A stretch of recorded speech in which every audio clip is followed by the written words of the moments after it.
પૂજ્ય આદર્શ જીવન સ્વામીને. પૂજ્ય આદર્શ જીવન સ્વામીનો ટૂંકમાં પરિચય પ્રાપ્ત કરીએ તો કોલેજનો અભ્યાસ પૂર્ણ કરીને તેઓએ ઈસવીસન 1992ની સાલમાં બ્રહ્મ સ્વરૂપ પ્રમુખ સ્વામી મહારાજના હસ્તે ત્યાગાશ્રમની દીક્ષા ગ્રહણ કરી. ઈસવીસન 1989માં યોજાયેલ યુવા મહોત્સવમાં કોલેજના અભ્યાસની સાથે સાથે તેઓએ સમગ્ર વચનામૃત ગ્રંથનો મુખપાઠ કરેલ. સાધુ દીક્ષા બાદ સંસ્કૃતનો ઉચ્ચ અભ્યાસ કરીને તેઓએ ડબલ PhDની ડિગ્રી પણ પ્રાપ્ત કરેલ છે અને હાલમાં બ્રહ્મ સ્વરૂપ પ્રમુખ સ્વામી મહારાજના જીવન ચરિત્ર લેખનની સેવા તેઓ કરી રહેલ છે. તો આવા પૂજ્ય આદર્શ જીવન સ્વામીના વક્તવ્યને માણીએ એક પ્રવચન દ્વારા. શ્રી સ્વામિનારાયણ ભગવાનની જય. અક્ષર પુરુષોત્તમ મહારાજની જય. રાધા કૃષ્ણ દેવની જય. સિયાવર રામચંદ્ર ભગવાનની જય. ઉમાપતિ મહાદેવની જય. પ્રમુખ સ્વામી મહારાજની જય. મહંત સ્વામી મહારાજની જય. પ્રમુખ સ્વામી મહારાજ શતાબ્દી મહોત્સવની જય. બ્રહ્મ સ્વરૂપ યોગીજી મહારાજ એક બોધકથા સંભળાવતા કે એકવાર કોઈ એક વ્યક્તિએ પોપટ ખરીદ્યો. પોપટને ઘેર લઈ આવ્યા બાદ તેને વિચાર થયો કે આ પોપટને જો કોઈ બિલાડી આવીને ખાઈ જાય તો, એટલા માટે આપણે એને શત્રુથી સાવધાન કરી દેવો. એમ કહીને એ વ્યક્તિએ પોપટને શીખવાડ્યું કે બિલ્લી આવે તો ભાગ જાના.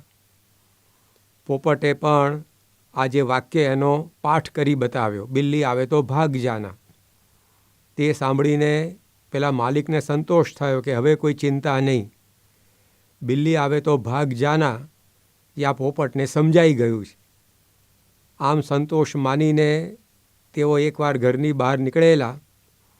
પોપટ ઘરમાં એકલો હતો અને ખરેખર બિલાડી આવી ચડી. તે વખતે પણ પોપટનું ગાણું ચાલુ જ હતું કે બિલ્લી આવે તો ભાગ જાના. ધીરે ધીરે બિલાડી પોપટની નજીક સરકી. એને વારનારું બીજું કોઈ હતું નહીં અને અંતે એ બિલાડીએ પોપટની ગળચી પકડી અને તેને પીખી નાખ્યો. છતાં પણ છેલ્લો શબ્દ પોપટના મોંમાંથી જ નીકળ્યો કે બિલ્લી આવે તો ભાગ જાના. પણ હવે ભાગીને કરવાનું શું? તો યોગીજી મહારાજે દ્રષ્ટાંત આપીને સમજાવતા કે પેલી વ્યક્તિએ પોપટને સમજાવ્યું તો ખરું કે બિલ્લી આવે તો ભાગ જાના, પરંતુ પોતાના શત્રુ સમાન બિલાડી કોણ એની ઓળખ કરાવી નહીં કે આને બિલાડી કહેવાય, એ આપણો શત્રુ છે, એ આવે તો આપણે ભાગી જવાનું. એવી જ રીતે મનુષ્ય માટે પણ ઘણીવાર આવી પરિસ્થિતિ નિર્માણ થતી હોય છે કે જેનાથી ભાગવાનું છે એનો એને ખ્યાલ ન હોવાથી એ શત્રુને સોડમાં રાખીને ફરતો હોય છે. પરંતુ દરેકે પોતાને નડતા કનડતા શત્રુને ઓળખવા જરૂરી છે. કદાચ એટલે જ ભગવદ્ ગીતામાં અર્જુન શ્રી કૃષ્ણ ભગવાનને પૂછે છે કે કૈર્મયા સહ યોદ્ધવ્યમ અસ્મિન રણ સમુદ્યમે, કે મારે આ રણ મેદાનમાં કોની સામે લડવાનું છે એ તમે મને બતાવો. તો મનુષ્યને પણ પોતાના શત્રુઓની પરખ હોવી આવશ્યક છે. આજના વક્તવ્યમાં પણ આપણે આપણા એક શત્રુને, જે આપણા કુટુંબને, આપણા સમાજને, આપણા દેશને, આપણા વિશ્વને ખેદાન મેદાન કરી રહ્યો છે, એવા એક શત્રુને ઓળખવા માટે, ન કેવળ ઓળખવા માટે પરંતુ એ શત્રુને ખદેડવાની રીતને પણ સમજવા માટે જઈ રહ્યા છીએ. આપણો શત્રુ આજે કોણ છે? સામાન્ય રીતે મનુષ્ય એવું સમજે છે કે જે આપણને પીડે, જે આપણી સંપત્તિ લૂંટી જાય, જે આપણા કુટુંબને રોળી નાખે, જે આપણા શરીર પર પ્રહાર કરે, જે આપણા દેશ પર હુમલો કરે, તે આપણો શત્રુ કહેવાય. તો આ બધી જ પ્રકારની કનડગત આપણને જો કોઈ કરી રહ્યું હોય એવો શત્રુ હોય તો તે છે વ્યસનો. આ વ્યસનરૂપી શત્રુ મનુષ્યનું કેટલું બધું ધન લૂંટી જાય છે. એક સર્વેક્ષણ પ્રમાણે ભારતમાં કેવળ ધૂમ્રપાન પાછળ જ વર્ષે દાડે 18,000 કરોડ રૂપિયા ખર્ચાઈ જાય છે. હવે માત્ર 2-3 વર્ષ સુધી જ આ 18,000 કરોડ રૂપિયાની બચત જો ભારતમાં થાય તો કેટલું બધું કાર્ય દેશનું સરળ થઈ જાય. કેટલા બધા ગામોમાં વીજળી પહોંચી જાય, કેટલા બધા રસ્તાઓ તૈયાર થઈ જાય, કેટલી બધી યોજનાઓ પૂર્ણ થઈ જાય. તો આપણને ખ્યાલ આવે છે કે એક વ્યસનરૂપી શત્રુ મનુષ્યની કેટલી બધી સંપત્તિ લૂંટી જાય છે. પરમ પૂજ્ય પ્રમુખ સ્વામી મહારાજ એક સમયે દક્ષિણ ગુજરાતના કોઈ એક ગામમાં વિચરણ અર્થે પધાર્યા હતા. લગભગ 10,000ની વસ્તીનું એ ગામ. તે ગામવાસીઓના અગ્રણીઓએ સ્વામીશ્રી સમક્ષ ગામમાં જરૂરી એવી સુવિધાઓ જેવી કે પાણીની ટાંકી, પંચાયત ઘર, શાળા વગેરે બંધાવી આપવા માટે વિનંતી કરી. પ્રમુખ સ્વામી મહારાજે કહ્યું કે તમે કહ્યું એ બધું અમે બંધાવી દઈએ, પરંતુ આ તમારા ગામમાં વ્યસની કેટલા હશે? ત્યારે બધાએ કહ્યું કે સ્વામી, ધાવણા છોકરા સિવાય બધાને કંઈક ને કંઈક નાનું મોટું વ્યસન તો ગણી જ લો ને તમે. ત્યારે પ્રમુખ સ્વામી મહારાજે કહ્યું કે સામાન્ય રીતે દિવસમાં એક વ્યક્તિ વ્યસન પાછળ કેટલો ખર્ચ કરે છે? ત્યારે લોકોએ જણાવ્યું કે સ્વામી, 10,000 વ્યક્તિનું દિવસમાં સરેરાશ 10 રૂપિયાનું ખર્ચ તો તમે વ્યસન પાછળ ગણી જ લો. તે વખતે સ્વામીશ્રીએ કહ્યું કે તમે 10,000 વ્યક્તિઓ સરેરાશ રોજનો 10 રૂપિયાનો દારૂ ગટગટાવી જાઓ છો, એમાંથી 2 રૂપિયાનો દારૂ પીને બાકીની બચત થઈ શકે એવું ખરું? ત્યારે એ ગામવાળા કે સ્વામીજી, 2 રૂપિયાના દારૂમાં તો અમારું ગલું બી નહીં પલ્લે. 2 રૂપિયાના દારૂમાં તો અમારા ગળા સુધી પણ એ છાંટો પહોંચે નહીં. માટે એ સિવાય કંઈ બીજી વાત કરો. ત્યારે પ્રમુખ સ્વામી મહારાજે એમને શાંતિથી સમજાવ્યું કે જુઓ, દરરોજ તમે એક વ્યક્તિ 10 રૂપિયાનું ખર્ચ કરે છે વ્યસન પાછળ, તો એક દિવસના જ માત્ર 1 લાખ રૂપિયાનો ખર્ચ થઈ ગયો.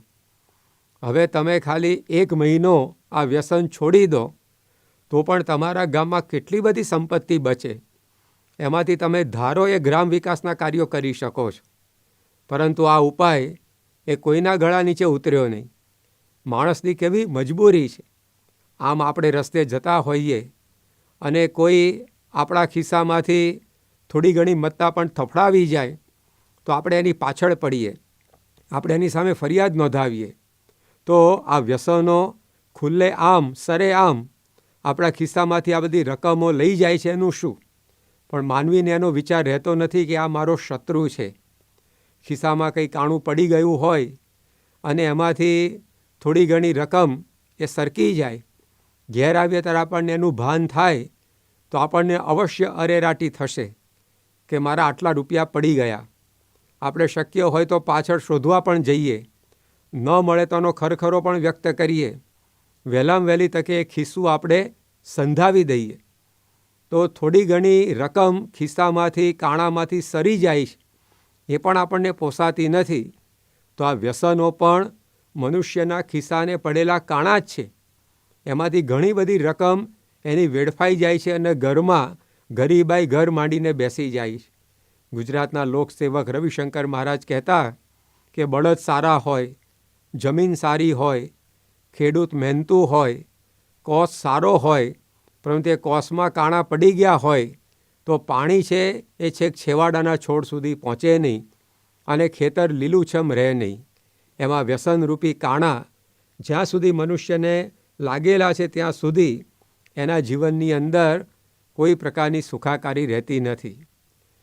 ખિસ્સામાંથી પડેલી રકમ એ કંઈ આપણા શરીરને બગાડતી નથી, પરંતુ આ વ્યસનરૂપી કાણા જે આપણી સંપત્તિને તાણી જાય છે, એ વ્યસનરૂપી શત્રુ તો એવા છે કે માનવીના શરીરને પણ કેટલું ખોખલું કરી નાખે છે. મેલબર્ન યુનિવર્સિટીના વાઇસ ચાન્સલરે એકવાર વાત કરેલી કે દારૂ પીવાથી શરીરનો એક પણ ભાગ, એક પણ અવયવ એવો રહેતો નથી કે જેને નુકસાન ન થયું હોય. તો શરીરના પ્રત્યેક અંગને, અવયવને કંઈક ને કંઈક લાત એ આ દારૂરૂપી શત્રુ મારતો જાય છે. વૈજ્ઞાનિકોએ સંશોધન કર્યું છે કે તમાકુમાં જે ટાર નામનું તત્વ આવે છે, જેને આપણે પછી મેશ પણ કહીએ, હવે એ ફેફસા ઉપર કેટલી બધી અસર કરતું હશે. તો એ જે ટાર નામનું તત્વ, એને કેવળ પ્રયોગ ખાતર 100 ઉંદરના શરીર પર માત્ર ઘસવામાં આવ્યું. એ ઉંદરના શરીરમાં દાખલ કરવામાં નહોતું આવ્યું, શરીર ઉપર કેવળ ઘસવામાં આવ્યું. તો પણ 100માંથી 30 ઉંદરો એ 15 દિવસમાં મૃત્યુ પામ્યા. બીજા 50 ઉંદર હતા એ 1 મહિનામાં મૃત્યુ પામ્યા, અને જે 20 બચ્યા એ કેન્સરગ્રસ્ત થઈ ગયા. કેવળ શરીર પર ઘસવા માત્રથી જો આટલું નુકસાન એ આ તમાકુનું તત્વ કરતું હોય, તો એ શરીરમાં જાય ત્યારે આપણા અંગોને શું શું નુકસાન નહીં પહોંચાડતું હોય. એક સર્વેક્ષણ પ્રમાણે એવું કહેવામાં આવ્યું છે કે જે વ્યક્તિ મદ્યપાન નથી કરતી, દારૂ નથી પીતી, અને જે વ્યક્તિ દારૂ પીવે છે, તો જે દારૂ પીનારી વ્યક્તિ છે એને મેડિકલ ખર્ચો એ 300% વધી જાય છે. એટલે કે આપણી આવકને તો હરે જ છે આ વ્યસનરૂપી શત્રુ, પરંતુ આપણા શરીરને પણ એ બગાડે છે. ભારતમાં દર વર્ષે લગભગ 7,30,000 વ્યક્તિઓ એ આ તમાકુને કારણે મૃત્યુ પામે છે. વર્ષના 7,30,000 એટલે એક દિવસના સરેરાશ 2,000 થયા, 1 કલાકના 82-83 થયા.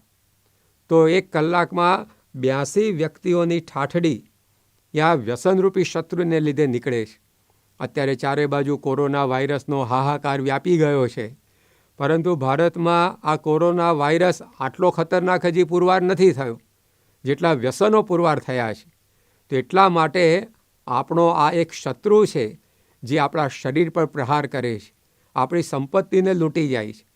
ન્યૂયોર્કના એક હેલ્થ કમિશનર ડૉક્ટર હેલેસ ઇન્ગ્રેહામે તો એવી ચેતવણીની ઘંટડી વગાડેલી કે cigarettes are more lethal for Americans than all the bullets, germs and virus combined. તમામ બુલેટ એટલે કે બંદૂકની ગોળીઓ, જર્મ્સ એટલે જીવજંતુઓ જે મનુષ્યને હાનિકારક છે, અને વાયરસ, આ બધા કરતાં પણ જીવલેણ જો કોઈ હોય અમેરિકનો માટે તો તે સિગારેટ છે. તો આ રીતે મનુષ્ય માટે એક આ દાનો દુશ્મન એ વ્યસન છે.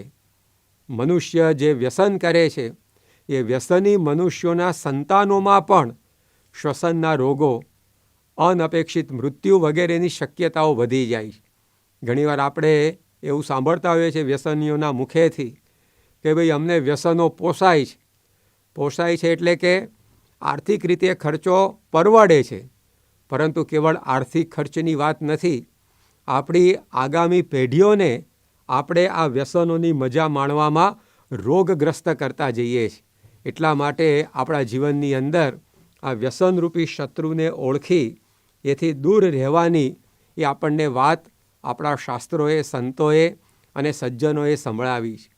એવું કહેવાય છે કે ભારતમાં 4,32,000 હેક્ટર જમીન એ તમાકુના વાવેતર પાછળ જાય છે. તમાકુનું વાવેતર એટલે રોગ અને મોતનું વાવેતર. 4,32,000 હેક્ટર જમીન ઉપર આ તમાકુની ખેતી થાય છે, જે મનુષ્ય માટે હાનિકારક છે. હવે આટલી જમીનમાં જો ઘઉં વાવવામાં આવે તો ભારતમાંથી ભૂખમરાનો પ્રશ્ન જ ઉકલી જાય એવો છે. તો સમાધાનો આપણી સામે હોય છે, પરંતુ આપણને આ વ્યસનરૂપી શત્રુ એવા ઘેરી લે છે કે સમાધાન સુધી માણસ પહોંચી શકતો નથી. એક જર્મન સમાજશાસ્ત્રીના સર્વેક્ષણ પ્રમાણે જેટલા કંઈ ગુનાઓ થાય છે મિલકત સબબના, એમાં 69% ગુનાઓ પાછળ મદ્યપાન કારણભૂત છે. મારામારીના જે ગુનાઓ થાય છે એમાં 63% આવા ગુનાઓની પાછળ પાર્શ્વભૂમિકા રૂપે મદ્યપાન રહ્યું છે. જાતીય ગુનાઓ જે આચરવામાં આવે છે એમાંથી 70% જાતીય ગુનાઓ એ મદ્યપાનને કારણે હોય છે. તો આવી પ્રકારે હિંસક હુમલાઓમાં પણ 70%નું કારણ યા મદ્યપાન રહ્યું છે. તો શરીરથી, સંપત્તિથી, સંસ્કારથી દરેક રીતે આ વ્યસનરૂપી શત્રુ એ આપણને હેરાન પરેશાન કરતા હોય છે. તો એવા શત્રુને ખદેડવા માટે એક જબરજસ્ત પહેલ અને પ્રયત્ન ભગવાન સ્વામિનારાયણે એમના સમયમાં કરેલા.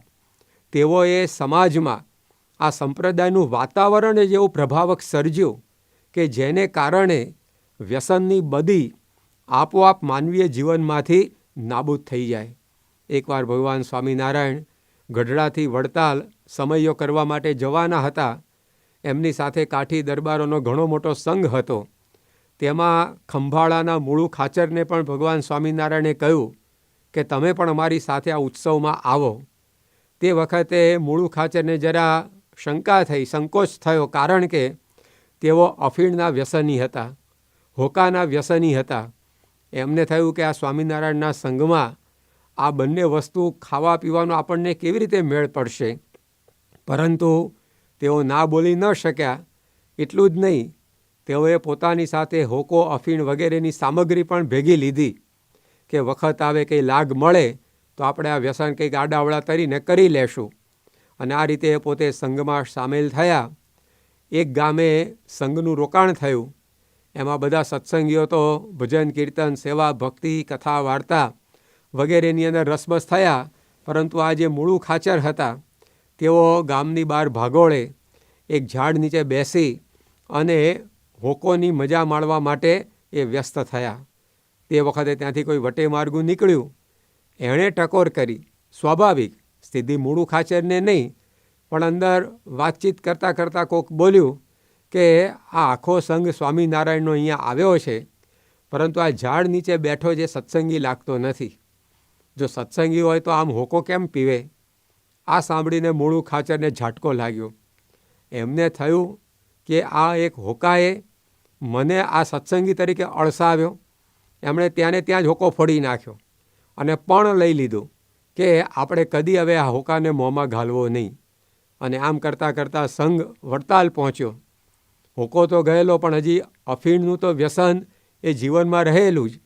અને એક સમયે કંઈક ખૂણામાં એ અફીણ ગોળવા માટે બેઠા, ત્યારે વળી ભગવાનનું કર્યું કે ત્યાંથી કોઈક પસાર થયું અને બોલ્યું કે આ ધર્મસ્થાનમાં ભગવાન સ્વામિનારાયણ સાથે ઘણા બધા સત્સંગીઓ આવ્યા છે, પરંતુ એમાં આ એક કંઈક કુસંગી લાગે છે, જોના અફીણ ગોળવા બેઠો છે. આમ જ્યાં વાત કરી ત્યારે મૂળુ ખાચરને વળી પાછો કરંટ લાગ્યો અને એમને થયું કે આ અફીણે મને કુસંગીમાં ગણતરીમાં લઈ લીધો. એમણે ત્યાંને ત્યાં અફીણનો ખલ પણ ભાંગી કાઢ્યો અને ભગવાન સ્વામિનારાયણની કથા ચાલતી હતી. ત્યાં આગળ આવીને પોતે બેઠા. થોડા સમયમાં કથા પૂરી થઈ. ભગવાન સ્વામિનારાયણે મૂળુ ખાચરને બોલાવ્યા. તેઓ એમના વ્યસની જીવનથી પરિચિત હતા. એટલે એમણે સ્વાભાવિકપણે પૂછ્યું કે મૂળુભાઈ, તમારા હોકા અને અફીણનું કેમ ચાલે છે? ત્યારે મૂળુ ખાચરે વાસ્તવિકતા જણાવી કે મહારાજ, મેં આ પ્રકારે સત્સંગીઓના, કુસંગીઓના કહેવાથી હોકો અને અફીણ બે તજી દીધા છે. અને આખો આ સવિસ્તર પ્રસંગ વર્ણવ્યો. તો જુઓ, ભગવાન સ્વામિનારાયણે ગામો ગામ ફરી ફરીને એક પ્રકારનું એવું સુંદર શુદ્ધ વાતાવરણ સર્જેલું કે એમાં આવનારના વ્યસનો આપોઆપ ખરી પડતા. જેમ શુદ્ધ આબોહવામાં આપણે જઈએ તો આપણને ખ્યાલ પણ ન આવે એમ આપણા શરીરની તંદુરસ્તી વધે છે.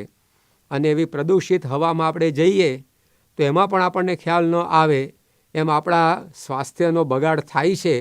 એવી જ રીતે ભગવાન સ્વામિનારાયણે એક એવી આધ્યાત્મિક આબોહવા આ સ્વામિનારાયણ સંપ્રદાયમાં ઊભી કરેલી કે એમાં પ્રવેશનારના વ્યસનો ખરી જતા. એટલા માટે ગુજરાતના જાણીતા સાહિત્યકાર કવિ શ્રી નાનાલાલે લખ્યું છે કે શ્રીજીએ ભાંગ, ગાંજો, તમાકુ તજાવી ગૃહસ્થોના જીવન નિર્માદક કીધા. આ સંપ્રદાય છે આચાર સ્વચ્છતાનો, વિચાર સ્વચ્છતાનો, વિધિ સ્વચ્છતાનો, પૂજન સ્વચ્છતાનો, સર્વદેશીય અંતર બહિર સ્વચ્છતાનો આ સ્વામિનારાયણ સંપ્રદાય. અને એને કારણે જ સ્વામિનારાયણ સંપ્રદાયની શાખ એક ઉજળા સંપ્રદાય તરીકે એ પ્રસિદ્ધ થયેલી. તો આ ભગવાન સ્વામિનારાયણનું અતિ વિશિષ્ટ પ્રદાન હતું. અને એમણે લાખો વ્યક્તિઓને આ વ્યસનની નાગચૂડમાંથી છોડાવ્યા. એ કાર્યને અંજલિ આપતા ગુજરાતના જાણીતા લેખક શ્રી ચંદ્રવદનભાઈ મહેતાએ એવું લખ્યું છે કે અત્યારે આપણે ગુજરાતને ગરવી ગુજરાત કહીએ છીએ, જય જય ગરવી ગુજરાત એમ ગાઈએ છીએ, એ શ્રેય ભગવાન સ્વામિનારાયણને આભારી છે.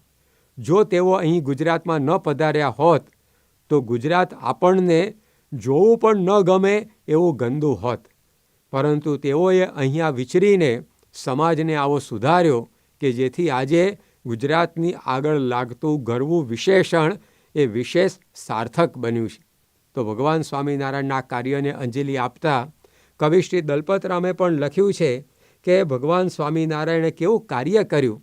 તો દારૂ પીને જે છાકટા થતા, નથી કેફ તે કોઈ ચાખતા, એવા ભક્ત થયા છે અનેક, એ તો આશ્ચર્ય વાત છે એક.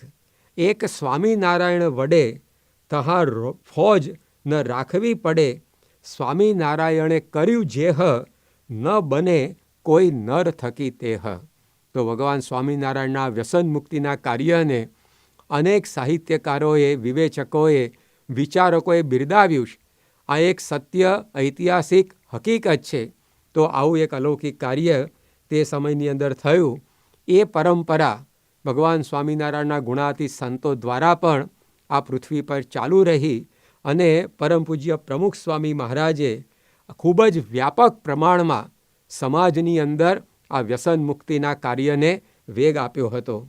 પોતાની વ્યક્તિગત મુલાકાતો દ્વારા 1 to 1 એક વ્યક્તિને મળીને અને સામૂહિક ધોરણે પણ અનેકવિધ આયોજનો દ્વારા પ્રમુખ સ્વામી મહારાજે આ વ્યસન મુક્તિના દૂષણને ડામવા માટે ભગીરથ પુરુષાર્થ કરેલો.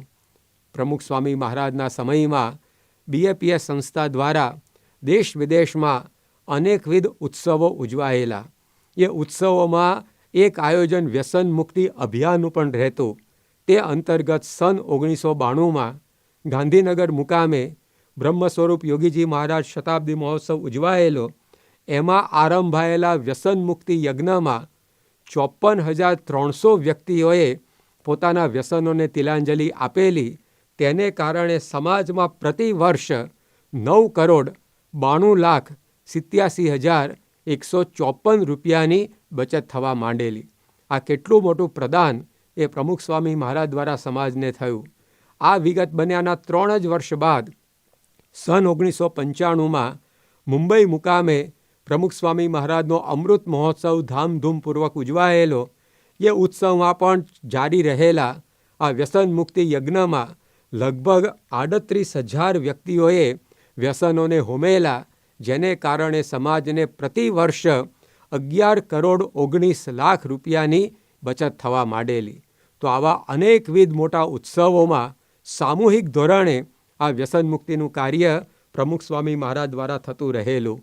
સન 2000માં તો સમગ્ર વિશ્વ ચકિત થઈ જાય એવી રીતે પ્રમુખ સ્વામી મહારાજની પ્રેરણાથી વ્યસન મુક્તિનું અસાધારણ આંદોલન BAPSના નેજા હેઠળ બાળકો દ્વારા થયું. જેમાં 4-4ના વૃંદમાં વહેંચાયેલા બાળ બાલિકાઓએ લગભગ 10,000 આવા બાળ બાલિકાઓ એ વ્યસન મુક્તિનો નારો લઈને નીકળી પડ્યા અને તે લોકોએ 3.25 લાખ જેટલી વ્યક્તિઓને વ્યસન મુક્ત કર્યા, જેને કારણે પ્રતિદિન 25 લાખ રૂપિયા જેટલી બચત એ આ સમાજના નાણાંની થવા માંડેલી. તો આવા અનેકવિધ સામૂહિક આયોજનો દ્વારા પ્રમુખ સ્વામી મહારાજે આ વ્યસનો સામે રણશીંગું ફૂંકેલું. તેની સાથે પોતે જ્યાં જ્યાં પધારે ત્યાં વ્યક્તિગત મળીને પણ વ્યસનીઓને તેઓ વ્યસનોથી છોડાવતા, વ્યસન મુક્ત થવા સમજાવતા.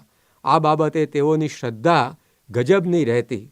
એક વ્યક્તિને 5-5, 10-10, 25-25 વખત વ્યસન મૂકવાની વાત કરવાનું કહેવામાં પ્રમુખ સ્વામી મહારાજને લેશ કંટાળો આવતો નહીં. અને એને પરિણામે વર્ષોના આ સતત પ્રયત્નથી અનેક લોકો વ્યસન મુક્ત થયેલા. પ્રમુખ સ્વામી મહારાજ સન 2012ની સાલમાં અમદાવાદમાં બિરાજમાન હતા. તે વખતે તેઓના દર્શને આવેલા લંડનના એક ભાવિકે ખૂબ ગળગળા થઈને પ્રમુખ સ્વામી મહારાજને જણાવેલું કે 50 વર્ષથી આપ મારું વ્યસન છોડાવવા માટે પ્રયત્નશીલ હતા, પરંતુ હું વ્યસનમાંથી બહાર નીકળી શકતો નહોતો. પરંતુ આજે હું સંકલ્પ કરું છું કે જીવનમાં કદીએ હું વ્યસનને હાથ લગાડીશ નહીં.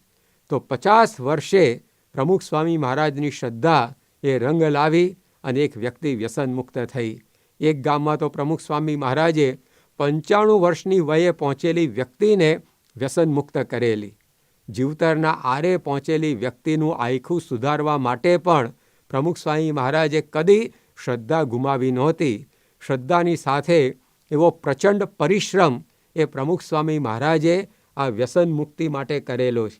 એક યુવાન ડ્રગ્સની લતે ચડી ગયેલો, એને લગભગ 3 વર્ષ સુધી પોતાની સાથે રાખીને, એનું ધ્યાન રાખીને, એનું જતન કરીને પ્રમુખ સ્વામી મહારાજે એને ડ્રગ્સની ચુંગાલમાંથી છોડાવેલો. જ્યારે મોટા બિલ્ડિંગોમાં સ્વામીશ્રીનો ઉતારો ગોઠવાય ત્યારે ત્યાં લિફ્ટ દ્વારા ઉપર નીચે થવા આવવાનું થાય. તે વખતે લિફ્ટમેન સાથે સંપર્ક સાધીને પ્રમુખ સ્વામી મહારાજ વ્યસન મુક્તિનું કાર્ય કરવા મંડી પડે. ક્યારેક કોઈ હરિભક્તની ગાડીમાં મુસાફરી કરવાની થાય તો એ ગાડીના ગાડી ચાલક, ડ્રાઈવર એની સાથે વાતે વળગીને એને જો વ્યસન હોય તો એને વ્યસન છોડાવવા માટે પ્રમુખ સ્વામી મહારાજ એ પોતે પ્રયત્નશીલ થઈ જાય. અરે અમુક વખતે તો રસ્તા ઉપર ગાડી થોભાવીને પણ તે વ્યક્તિઓને વ્યસન મુક્ત કરેલી છે. મુંબઈની અંદર સન 1978માં પ્રમુખ સ્વામી મહારાજના શરીરમાં માંદગી આવેલી અને માંદગીને કારણે અશક્તિ તેઓના શરીરમાં ખૂબ વ્યાપી ગયેલી. સ્વતંત્રપણે ટેકા વિના ઊભા રહીને ધોતિયું પહેરવા જેટલી ક્ષણો પણ સ્વામીશ્રીને કાઢવી અઘરી થઈ પડતી. 2-5 મિનિટ પણ જો ટેકા વગર ઊભા રહેવાનું થાય તો તેઓ લથડી પડે. આવું અશક્ત શરીર એમનું હતું. એવા સંજોગોમાં પણ પરદેશથી આવેલા 2-3 યુવકોને પ્રમુખ સ્વામી મહારાજે જુસ્સાભેર આ વ્યસન મુક્તિની વાતો કરી અને તેઓને વ્યસનમાંથી છોડાવેલા. તો આ પ્રકારે પાર વિનાનો પરિશ્રમ તેઓએ આ દૂષણને ડામવા માટે કરેલો. ઘણીવાર તો એમાં તેઓનું ભોજન પણ ઠેલાઈ જાય એની પણ એમને તમાની. સન 1980માં બોસ્ટન મુકામે પ્રમુખ સ્વામી મહારાજને આંખે મોતિયાનું ઓપરેશન કરાવેલું. ત્યારબાદ તેઓ વિશ્રામની અંદર હતા. તે વખતે એક યુવક વ્યસનના રવાડે ચડી ગયો છે એવા સમાચાર પ્રમુખ સ્વામી મહારાજને મળ્યા તો તેઓએ એ સત્સંગી યુવાનને પોતાની પાસે બોલાવ્યો અને માંદગીના ખાટલે સૂતા સૂતા પણ એને વ્યસન મુક્ત થવાની વાતો સંભળાવી. ત્યારે પેલા યુવાનની આંખોમાં પણ જળજળી આવી ગયા કે માંદગીમાં પણ મારા જેવાના જીવતરની સ્વામીશ્રીને કેટલી ચિંતા છે. તો આ પ્રકારનો એમનો પરિશ્રમ રહેતો.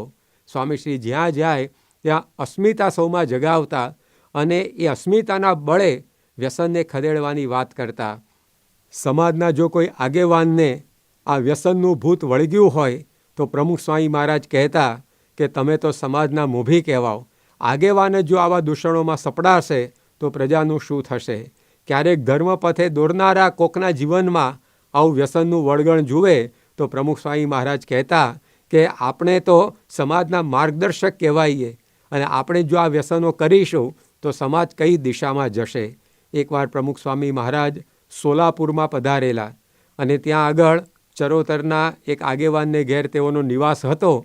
એ આગેવાને પોતાનો દીકરો વ્યસનની લતે ચડી ગયેલો એનું કષ્ટ સ્વામીશ્રીને સંભળાવ્યું.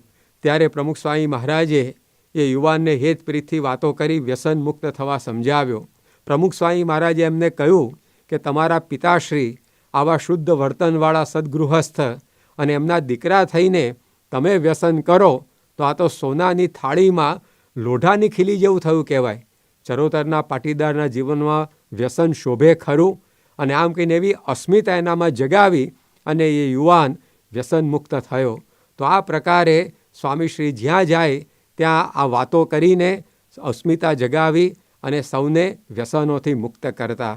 પરદેશના એક વિચરણમાં સન 1977ની સાલમાં પ્રમુખ સ્વામી મહારાજ એક હરિભક્તના ઘેર બિરાજમાન હતા. તેઓએ પોતાના કેટલાક સગા સંબંધીઓને પણ બોલાવેલા અને દરેકને પ્રમુખ સ્વામી મહારાજ સદુપદેશ આપી અંતે ભગવાનના આશરાની નિશાની રૂપે કંઠી ધારણ કરાવતા હતા. તે વખતે યજમાનના એક સંબંધીએ પ્રમુખ સ્વામી મહારાજને કહ્યું કે હું આપની કંઠી નહીં પહેરું. ત્યારે સ્વામીશ્રીએ જણાવ્યું કે કેમ? ત્યારે એ ભાઈ બોલ્યા કે હું વૈષ્ણવ છું અને હું આ ધર્મમાં આવવા માંગતો નથી. પ્રમુખ સ્વામી મહારાજ ખૂબ રાજી થયા. તેઓ કહ્યું કે તમને ધન્યવાદ છે કે આ પરદેશમાં તમે રહો છો છતાં પણ આટલો ચુસ્તપણે વૈષ્ણવ ધર્મ પાળો છો. એમ કહીને એમને શાબાશી આપી અને પૂછ્યું કે તમે વૈષ્ણવ છો તો ક્યારેય અહીંયા કોઈ ક્લબની અંદર નાચવા કૂદવા માટે તો નહીં જતા હો, કેમ? ત્યારે પેલા ભાઈએ સહેજ નીચા વળીને સહેજ નીચી નજર કરીને કહ્યું કે સ્વામીજી, આ રીતે ક્લબમાં તો આવવા જવાનું રહે છે. પ્રમુખ સ્વામી મહારાજે તેઓને વળી પૂછ્યું કે તમે વૈષ્ણવ છો તો તમે કોઈ દિવસ દારૂ માંસ વગેરે અહીંનો જે આ આહાર વિહાર એ તો નહીં અડતા હો? ત્યારે એમાં પણ પેલા ભાઈએ કહ્યું કે ના સ્વામીજી, આ તો ઠંડો પ્રદેશ, એટલે શરીરની અંદર કંઈ ગરમાટો રહે એના માટે દારૂ વગેરે તો હું પીવું છું, અને કામકાજની અંદર પણ સંબંધો સાચવવા કરવા આવું કંઈક થોડુંક લેવું પીવું પડે છે. આ બધું સાંભળીને પ્રમુખ સ્વામી મહારાજે એ મુરબ્બીને કહ્યું કે તમે જ્યારે દારૂની પ્યાલી મોઢે માંડી ત્યારે તમને યાદ ન આવ્યું કે હું વૈષ્ણવ છું? તમે જ્યારે માંસાહાર મોંમાં મૂક્યો ત્યારે તમને યાદ ન આવ્યું કે હું વૈષ્ણવ છું? તમે જ્યારે ક્લબમાં નાચવા કૂદવા ગયા ત્યારે તમને યાદ ન આવ્યું કે હું વૈષ્ણવ છું? આ સાંભળીને પેલા મુરબ્બીની આંખો દદડવા માંડી. તેઓએ સ્વામીશ્રીને ગળગળા અવાજે કહ્યું કે સ્વામીજી, હું અહીંયા પરદેશ આવતો હતો ત્યારે મારી માતાએ મને શીખ આપેલી કે બેટા, દૂર દેશમાં જાય છે પણ આપણો ધર્મ સાચવજે. ત્યાં ખાવા પીવામાં આડે રવાડે ચડી ન જતો, પરંતુ અહીંયા આવ્યો અને પરદેશની હવા મને લાગી ગઈ અને આ બધા ધર્મ નિયમ ચૂકાઈ ગયેલા, પરંતુ આજે આપના દ્વારા જાણે મને મારી માતા પાછી મળી એવું લાગે છે, અને એ મને કહી રહી છે કે બેટા, ધર્મ સાચવજે. તો જો સ્વામીશ્રી પોતે જ્યાં જ્યાં જતા ત્યાં સૌને પોતાના મૂળિયાનું ભાન કરાવતા અને આ દેશની આ ધર્મની સંસ્કૃતિનો શંખનાદ કરી એના જીવનમાંથી આ વ્યસનોને છોડાવતા. તેની સાથે આધુનિક જમાનાને અનુરૂપ એવા તેજસ્વી તર્ક દ્વારા પણ વ્યસનીઓની દલીલોને બુઠ્ઠી કરી સ્વામીશ્રી તેઓનું જીવન વ્યસન મુક્ત કરતા. ઘણીવાર સ્વામીશ્રી કોકને વ્યસન છોડવાની વાત કરે તો એ વ્યક્તિ કહે કે સ્વામી, વર્ષોથી હું આ વ્યસન કરું છું, હવે એ હું મૂકી દઉં તો મારાથી જીવાય નહીં. ત્યારે સ્વામીશ્રી કહેતા કે વ્યસનો વિના લાખો વ્યક્તિઓ જીવે છે, તો આપણાથી કેમ ન જીવાય? છતાં પણ પેલો માઇક આંગલો ઊભો ન થાય. તો પ્રમુખ સ્વામી મહારાજ ઘણીવાર એવું પણ કહેતા કે જો તમે વ્યસન છોડો અને તમારો દેહ પડી જાય તો એની જવાબદારી મારી. તો આ રીતે અન્યના જીવનની જવાબદારી પોતાના ખભે શિરે લઈને પણ સ્વામીશ્રી પોતે એના વ્યસનની ચુંગાલમાંથી છોડાવતા. ઘણીવાર કોઈક એમ કે સ્વામીશ્રી, અમે વેપાર ધંધા કરીએ તો અમારે સંબંધો સાચવવા માટે કંઈક આવું છાંટો પાણી લેવું પડે કે બીડી તમાકુ સિગરેટ વગેરે ખાવા પીવા પડે. ત્યારે સ્વામીશ્રી એવા ઘણા વ્યક્તિઓના ઉદાહરણ આપતા, જેમ કે ગુલઝારીલાલ નંદા, ઝાંબિયાના મૂળશંકર વ્યાસ વગેરે, કે જેઓ ઉચ્ચ સરકારી પદો ઉપર હતા, દેશ વિદેશમાં ઘૂમતા, છતાં પણ ક્યારેય વ્યસન કરતા નહીં. અને સ્વામીશ્રી કહેતા કે આ બધા આટલા ઊંચા પદે રહીને પણ જો આ રીતે વ્યસન મુક્ત રહી શકતા હોય અને સર્વ સાથે સંબંધો સાચવી શકતા હોય તો આપણે કેમ ન કરી શકીએ? તો આ રીતે ઘર કરી ગયેલી ખોખલી માનસિકતાને સ્વામીશ્રી આવા તર્ક દ્વારા વિદારી અને વ્યક્તિને વ્યસન છોડવા સાબદો કરતા.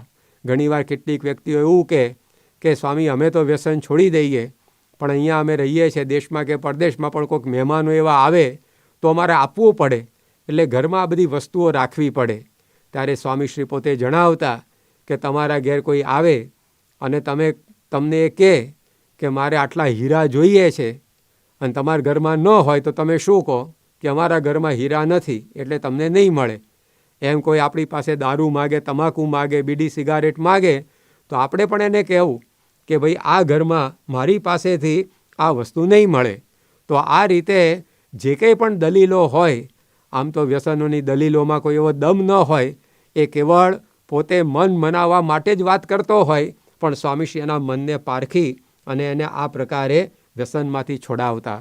23/9/1976 દિવસે પ્રમુખ સ્વામી મહારાજ વિચરણ કરતાં કરતાં ચચાણા પધારેલા.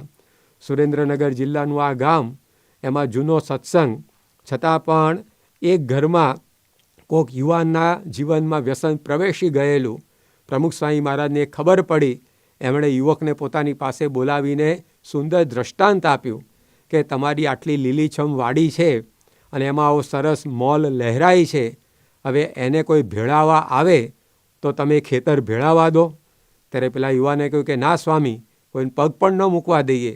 ત્યારે પ્રમુખ સ્વામી મહારાજ બોલ્યા કે તમારા ઘરમાં 2-3 પેઢીથી સત્સંગ છે અને આ વ્યસન એ સત્સંગને ભેળાવવા આવ્યું છે, તો તમે તમારા જીવનમાં એને કેમ સ્થાન આપ્યું? અને આ સાંભળતા જ એ યુવાનના મનમાં ચોટ લાગી ગઈ, ચટકી લાગી ગઈ અને વ્યસન છોડવા તૈયાર થયો.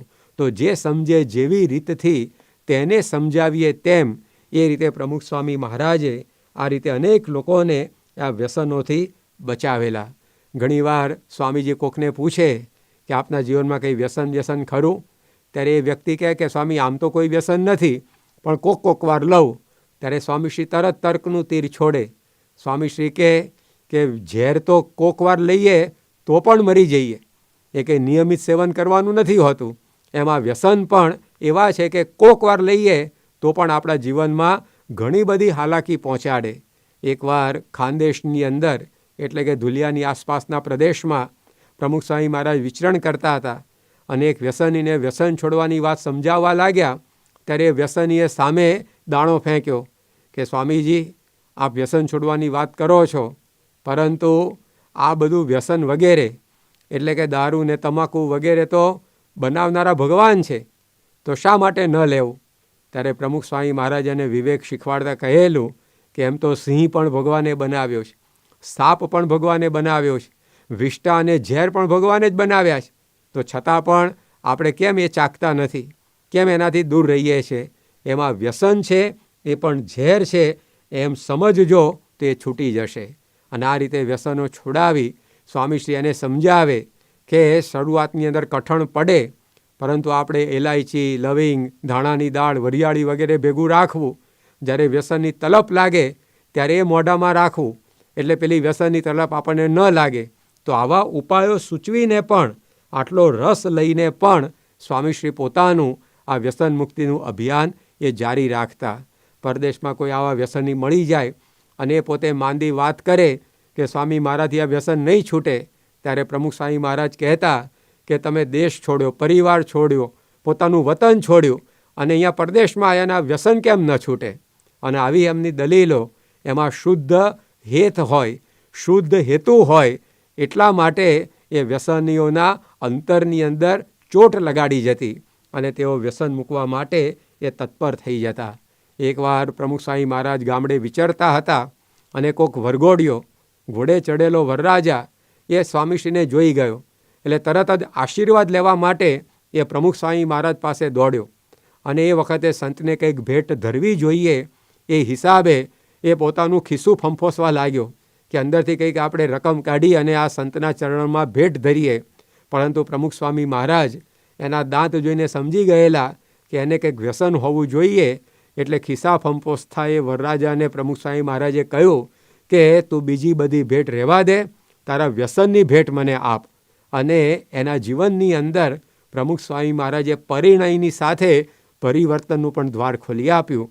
તો આ પ્રકારે સમયે સમયે સ્વામીશ્રી પોતે જે એમના સંપર્કમાં આવ્યા એ દરેકને આ વ્યસન મુક્ત કરતા રહ્યા. તેમની આ એક વ્યાપક અને વિશિષ્ટ સમાજ સેવા હતી.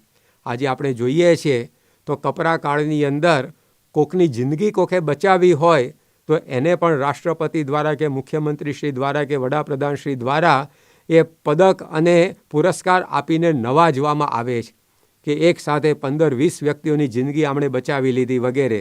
તો પ્રમુખ સ્વામી મહારાજે તો 30 લાખથી વધુ વ્યક્તિઓને આ પ્રકારે વ્યસનની ચુંગાલમાંથી બચાવીને એમના જીવનને નરકમાંથી નંદનવન જેવું કર્યું છે. એમના કુટુંબોની અંદર કકળાટની જગ્યાએ કિલ્લોલને સ્થાન અપાવ્યું છે. તો એમની આ સમાજ સેવાની સામે દુનિયાભરના ઇલકાબો એમને આપવામાં આવે તો પણ ઓછા ગણાય એમ આપણે કહી શકીએ. તો આવા સંત એમણે પોતે કોઈ પ્રકારનો ભેદભાવ રાખ્યા વિના જે કોઈ એમના યોગમાં આવ્યા એ દરેકને આ વ્યસનરૂપી શત્રુથી એ દૂર કરી એવું કવચ રચી આપ્યું કે ક્યારે પણ આ શત્રુની પીડા એ તેને નડે કનડે નહીં. તો આજે પ્રમુખ સ્વામી મહારાજે કરેલું આ વ્યસન મુક્તિનું કાર્ય એવું અલૌકિક છે કે યુગો સુધી એ પ્રમુખ સ્વામી મહારાજ અમર રહેશે. આજે લાખો વ્યક્તિઓ અત્યંત ઋણભાર સાથે એ પ્રમુખ સ્વામી મહારાજને યાદ કરી રહી છે કે જો આ સંત એ આપણા જીવનમાં ન આવ્યા હોત તો આપણું જીવન વ્યસનોમાં પાયમાલ થઈ ગયું હોત, આપણું કુટુંબ, આપણો પરિવારના સદસ્યો એ આ વ્યસનોને કારણે હતા ન હતા થઈ ગયા હોય, તો લાખોના જીવનમાં આવી ખુશહાલી પ્રગટાવનાર એ પરમ પૂજ્ય પ્રમુખ સ્વામી મહારાજ હતા. તેઓનું વ્યસન મુક્તિનું કાર્ય આજે તેઓના ઉત્તરાધિકારી પરમ પૂજ્ય મહંત સ્વામી મહારાજ દ્વારા પણ એવું જ પૂરજોશમાં ચાલુ છે.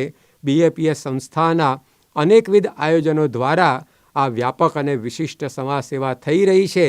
તો આપણે પણ ભગવાનના ચરણોમાં પ્રાર્થના કરીએ કે આવા સંતનો પુરુષાર્થ અને એની કૃપાથી આપણા જીવનની અંદર પણ આવી ખુશહાલી આવી વસે.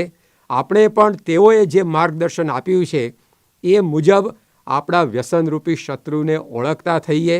જો એ આપણા ઘરમાં જીવનમાં ઘૂસી ગયા હોય તો આપણે એને ખદેડી નાખીએ અને આપણા જીવનને બદતરમાંથી બહેતર બનાવી શકીએ. એવું બળ બુદ્ધિ શક્તિ સૌને પ્રાપ્ત થાય એ જ પ્રાર્થના. શ્રી સ્વામિનારાયણ ભગવાનની જય.